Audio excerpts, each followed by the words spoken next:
So my first experiences with cars I was a young kid back in the early 60s, and actually the one who really introduced me into the love of cars was actually my mother. My father did like cars. He drove Cadillacs and things of that nature, but it was my mom who actually was the race car fan. And we used to watch the Indianapolis 500 together, and on the weekends she used to take me to a small racetrack in Plainville, Connecticut to see the cars go around the oval. Very fond memories of that. So for many years, I've followed cars, followed racing and things of that nature. Always enjoyed driving cars and whatnot, but it wasn't until more recently, back some years ago, when I really took an interest in actually acting on my passion for European sports cars. And the first car I got was a Jaguar E-Type, which goes back to the time where, again, I really got my first impressions. And soon gravitated to a Porsche. I actually bought a Porsche 928. Car that I really had a desire for, though, ultimately was a Ferrari. I think a Ferrari is a car that has such a storied and rich history. The racing history of the cars, the beauty of the cars, the road-going cars that they made is just second to none. Nobody else can really come close to them.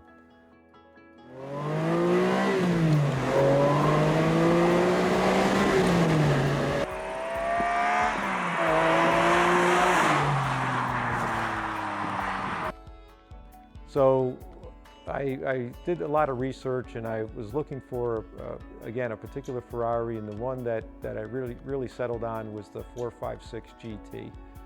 And what I liked about it was the fact that it is a GT car, but it also has a 12-cylinder front engine, and it's also mated to a 6-speed gated shifter. So it really ticked a lot of boxes for me to enjoy within the Ferrari, but it also had the performance. If you go back to the car at that time, it was probably, well, actually unquestionably the fastest 2+2 car in the world. It could hit about 190 miles an hour. It had 440-ish horsepower and over 400 foot-pounds of torque. And it was really a car that I had a lot of interest in. And I wasn't looking for a red Ferrari. I was looking for something more refined and something that didn't scream Ferrari, but yet the underpinnings, took into consideration the lineage and the history of Ferraris dating back into the 50s.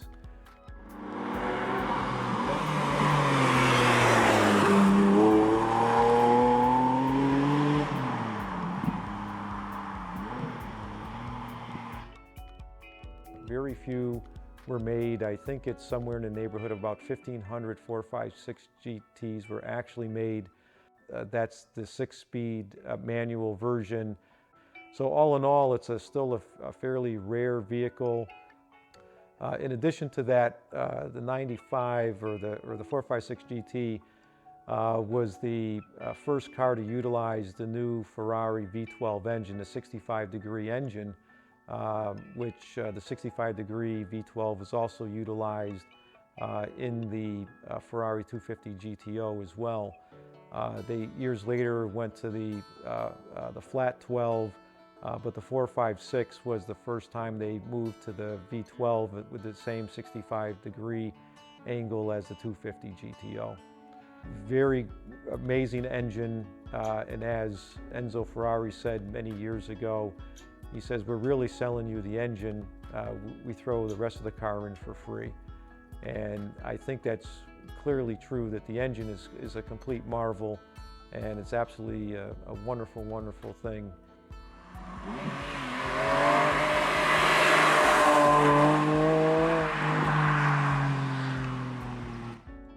My favorite styling cue on the 456 GT has got to be the hood vents, which harken back to the Ferrari Daytona.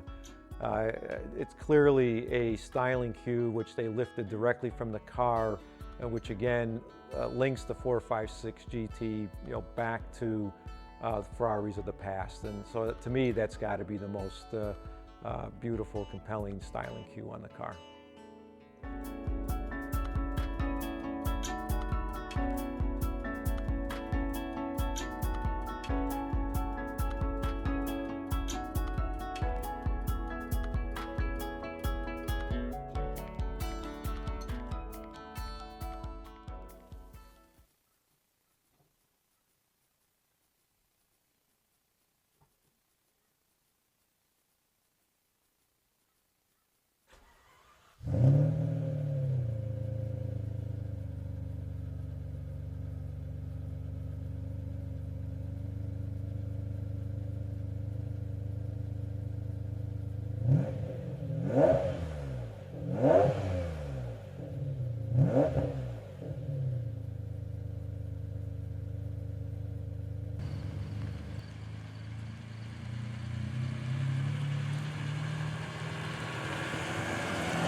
Hello everyone, and welcome to a very unique episode of GQM Garage. Today we are experiencing 90s Grand Touring at its finest. We are cruising along here in my friend Steve's 1995 Ferrari 456 GT. This is one of the more unsung for sure. Grand Touring heroes come out of the 90s. It's powered by a nice naturally aspirated V12 engine up the front, rear wheels driving it at the rear, limited slip differential, 6-speed manual transmission, gated manual transmission, and this is quite the experience, and it's definitely something that I haven't really delve into in my own automotive dealings. So it's pretty unique to get behind the wheel of one, a pony car, but two, something with a naturally aspirated V12 and a manual transmission. That checks a couple of the check boxes that haven't been delved into before. So out here on the road, we are cruising along. It's got 3 dampening modes. For a car in 1995 has electronically adjustable dampers. We're in the stiffest setting. The car actually rides along pretty supple. Yeah, still very supple. In the stiffest mode is I think it's the best judged. Yeah, definitely. The car feels more like a proper sports car in the stiffest driving mode. When we have it in softest, it definitely soaks up bumps a lot better, but it's more floaty feeling. It kind of starts to give like that floaty luxury car feeling. I mean, there's no mistaking this car. This is a full-on Grand Touring car. Curb weight is in the upper 3s. I think somewhere like around 3,900 pounds, somewhere in that vicinity. It feels like a heavy car. Yep. But it also it feels like it's designed for Grand Touring. It's Ferrari trying hard to make a car that's a comfortable place to be, and that is kind of a relaxing place to be. It's a car with a little bit of passion, but you can tell that their intent was to make this a place to cross countries. Oh, absolutely. The seating position is kind of more reminiscent of older Grand Touring cars too. You sit, your wheels a little bit farther forward. You're kind of reclined backwards a little bit. You're able to outstretch your legs. It really does provide that seating position that's meant for kind of like a cross country type of deal. But given the age of the car, it's relatively quiet in here. It is comfortable. The seats they're not super bolstery to keep you in place, but they are very nice for taking a long distance drive. And we've been driving the car a little bit today, and I haven't said to myself, man, this is uncomfortable. It definitely provides a comfortable ride. And even when hustling it, I didn't say to myself, "Wow, I'm sliding around a lot. I don't feel like I'm held." I think they're a good mixture of bolster and comfort. I think that they're pretty well judged for their intent. Yep. So steering feels is pretty good. I mean, it's definitely a hydraulic rack. It provides plenty of feedback for what's going on at the front wheels. Like we said before, you do feel this car's weight a little bit, but again, it is a Grand Touring. It does come with a little bit of weight. However, you know, when you kind of let into it a little bit and move it along, it's got that playfulness to it, and that's really like kind of what you're looking for in a Grand Touring car, is that you want to be able to cruise along comfortably, but when you find yourself in a position where you have some windy roads and you want to have a little bit of fun, it has that, it can delve into that realm and it hold its own. It doesn't fall apart. Now, with that said, it's not a car where you're going to be driving it attacking at the limit all the time. I would say that this car is most happy around 7 or 8 tenths. Exactly. Once you start to exceed that, it's where, if you picture like a crossover, right? It's like where luxury starts to take over and performance starts to fall off. It's like at that cross right there. But you get that you get that extra luxury, you get that extra comfort where you wouldn't with a more dedicated sports car. So that's like kind of where how it balances out in that regard. It does like to be pushed a little. Yeah, it's perfectly happy at 7 or 8 tenths. Ferrari, the jambing starts to get a little bit out of its depth, and you start to really feel the weight once you start pushing beyond that. Ferrari definitely designed this car with some playfulness in mind.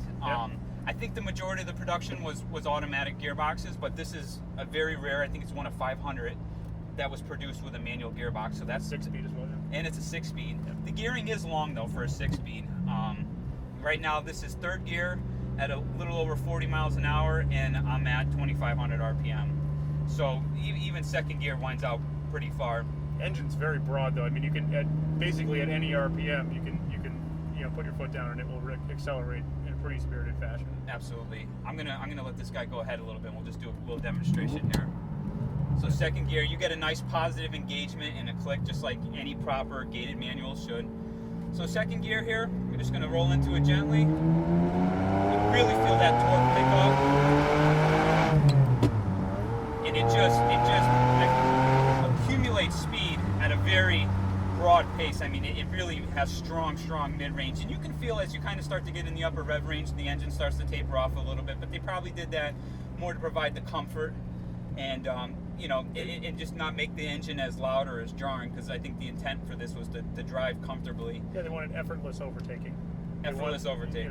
That was the point, I think. Yeah. This car is fitted with an aftermarket tubular exhaust out the rear. No, Tubi. Oh, that's 2B. the brand. Yeah. Oh, 2B. Yeah. Excuse me, 2B. Out the rear, and it makes a little bit more noise, but it isn't. I wouldn't say that this is anything that's obnoxious. I can't imagine what this car was like stock. If this is an aftermarket exhaust, I wonder if this was a very muted car stock. It's pretty quiet. This car's never going to get on your nerves. Right. It's got a nice note to it once it starts to sing, but it's definitely not what you consider loud. Yep. And drone is at a minimal. So I think Tubi was, when they designed the exhaust for this car, they were thinking that this was still going to be a GT car, and they wanted a little bit more emotion to it, but they didn't want to have it be something where people wish they hadn't done it. Yep. Absolutely. Interior is nicely laid out. It's simple. It's a simple design that was out of the 90s, but I like the separation between driver and passenger. Nice big center console. I like the integrated gauges here.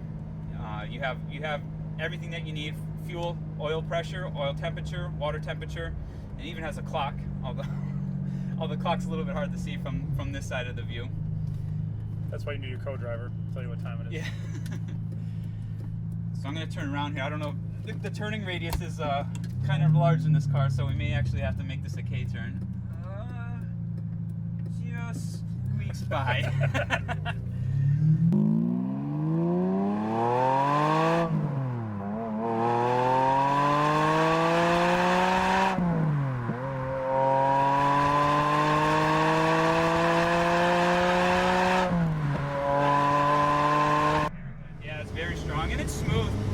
The one thing that I think was really interesting about this car is how much it hides its speed. you don't feel like you're going that fast, but when you look down, it accumulates speed pretty quickly, and it hides it rather well. Well, it builds speed. You know, it's this very like kind of wave, like just surges forward. Yeah. And you don't really get this big crescendo, but it like accumulates speed very nicely. It's very dignified. Like, this is a car that you can cruise on the highway at pretty quick speeds, like comfortably, and you wouldn't really feel like you were going that fast or doing anything that crazy. Yeah, and it's geared to cover ground. Absolutely. So, I mean, if you were someplace where there was a lot of wide open spaces, this would be a really good car for that. Agreed. I was impressed that the steering feel was pretty accurate and pretty like. Yeah. I think it's pretty well judged for a GT car. It's definitely not a nervous car, but at the same time you can feel what the front end's doing. I like I was impressed with that. The gated manual is definitely pretty cool. It's very positive, the engagements. So here we are, pushing along. We got our curves.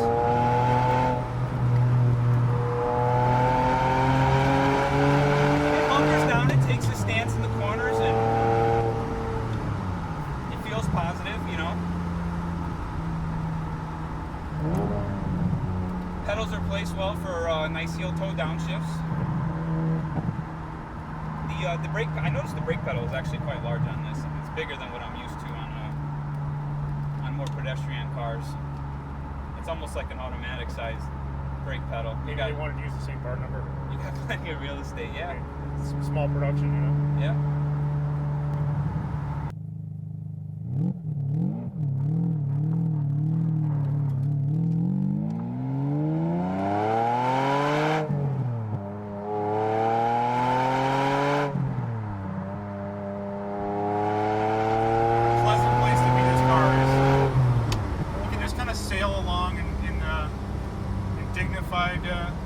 Grace.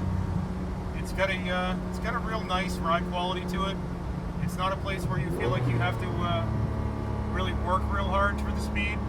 And the engine's kind of tuned that same way. You don't have to really like ask it too much to do anything. You just kind of request things and it gives them to you in exactly the amount that you ask them for. And you just sail along and you kind of really don't notice your speed. There's not a ton of sensation of speed in this car. You just kind of guide it along its way, and it just kind of floats along in this awesome. It's really got a gentle dignity to how it progresses. It's a Grand Touring car. It is. It's a great Grand Touring car. I find it really reminiscent of a 928.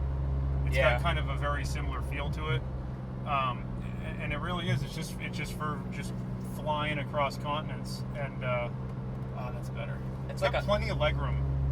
It's like a hopped up 928. It is. It's like a little bit more passionate 928. And oddly enough, as it is, the owner of this car actually owns a pretty pristine, low mileage 928 as well. Yeah, his is a GT, which is kind of like this. There's a GT and then the GTS, I believe, is the last one. Yep.